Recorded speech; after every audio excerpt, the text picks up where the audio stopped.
there, welcome to my channel. My name is Komal. I'm a yoga trainer by profession and a yoga teacher by heart.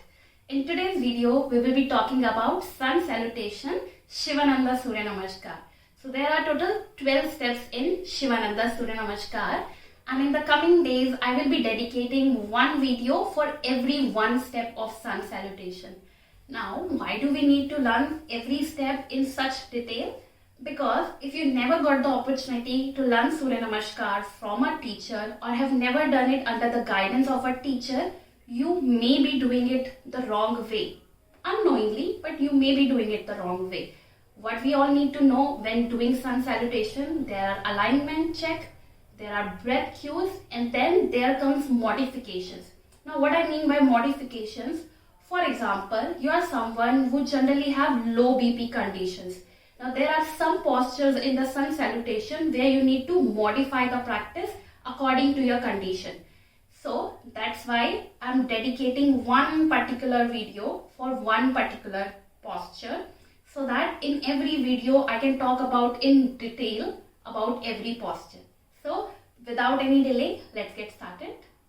Now before moving forward to the first step of Sun Salutation, we will begin with preparing ourselves for the mindful practice of Sun Salutation. How we do that? We do that by learning how to stand properly, engaging the muscles in the right manner and directing the flow of the breath through our body in the right manner before we begin the actual practice of Sun Salutation. This is also known as Samasthiti or sometimes known as Tadasana practice. So let's learn it. Obviously, when we'll be going in the practice, we're going to do it by coming at one side of the mat. But for now, because we are learning it in detail, I will be facing the camera and teaching you.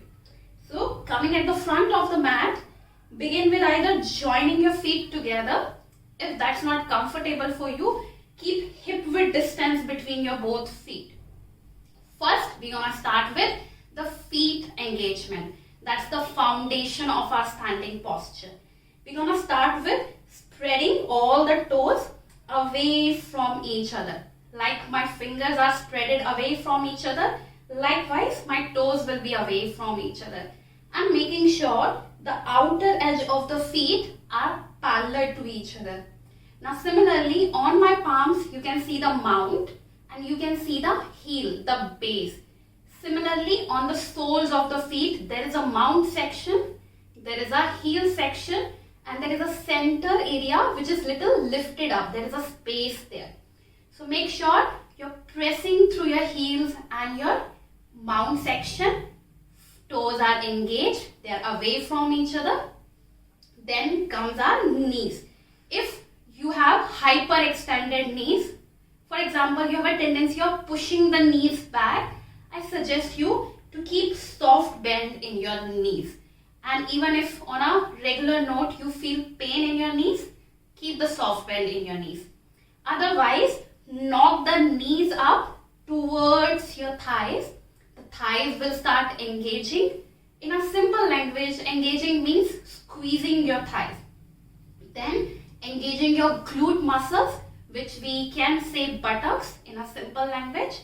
After that comes our pelvic region. This is our pelvic region. Now suppose pelvic is like a bowl.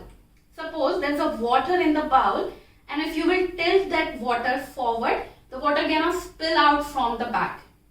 If you're gonna tilt that bowl up, water gonna spill out from the front. So you have to make sure the ball stays in such a position that the water doesn't spill out of it. So what I mean by that, neither you are tilting that bowl forward, water will spill out from the back. Neither you are tilting that bowl up, the water will spill out from the front. You want to maintain that bowl straight, and similarly applies with our pelvic region. You maintain that engagement in your feet, legs, pelvic. Suppose someone is there kicking on your abdomen, but you are strong enough to take that kick without moving your abdominal at all. So pull that navel in, but make sure you're breathing at the same time. Next comes rolling the shoulders up, back and away from the ears.